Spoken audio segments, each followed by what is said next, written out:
That's it. Fall officially arrives. But hey, guess what? The good news is if you're not quite ready to let go of summer's still got a lot to say. Warmth returning by tomorrow. But there is a wetter pattern, and it comes at a cost. Now, as we check in with the weather watchers, as we wait for fall's giving us a little bit of a fall feel. However, it just depends where you are. Like Sherry's got 72 in Riverhead. Calls it a fabulous day, nice day to begin fall. Meanwhile, where you don't have as much sun, a place like Middletown, Adam's calling it a dreary and cool finish to summer. And yeah, we're saying goodbye to summer in just a couple hours. And this is the look as we take a live look outside in the city right now uptown. And you do have some stubborn clouds, and it is adding to a cooler feel. And the sweater you had on earlier this morning, you still probably have on, especially where the sun hasn't come out yet. But I do see some promising signs. Of course, if you're east and down the shore, it's a little brighter. But those clouds are starting to thin to the west, and that's the trend, I think, in the hours ahead. So those clouds will erode. That'll reveal a brighter afternoon. And those temperatures, while it's been a slow climb, I still think 70s are attainable with sunshine. So enjoy this afternoon.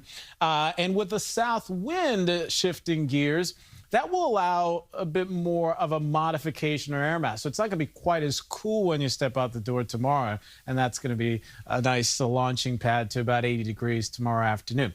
Now, the pollen's still inescapable. That's for sure. The ragweed, the grass, the weeds, the mold, that's still a player for sure. So rain would help. It's been a dry stretch. Last 14 days, not even a tenth of an inch to show for it. Going back to July, that's the last time we had a stretch like that where it's been so dry. Now, we are going to be able to do something about that. Two opportunities, two systems that are going to bring us some rain. The first is a cold front that's moving through the Ohio Valley. That's going to instigate some showers by tomorrow afternoon. The other is another system developing over the Four Corners. Will move into the plains, some flooding rain there, and eventually Thursday into Friday, we'll get some rain out of that. Now, for us, it's a dry afternoon, evening. No issues, I think, for your morning commute tomorrow. The exception far north and west, could there be a stray passing shower? Better chance tomorrow afternoon and evening where you could get a spotty shower thunderstorm, mainly north and west, and rain chances are sticking around right through the end of the week.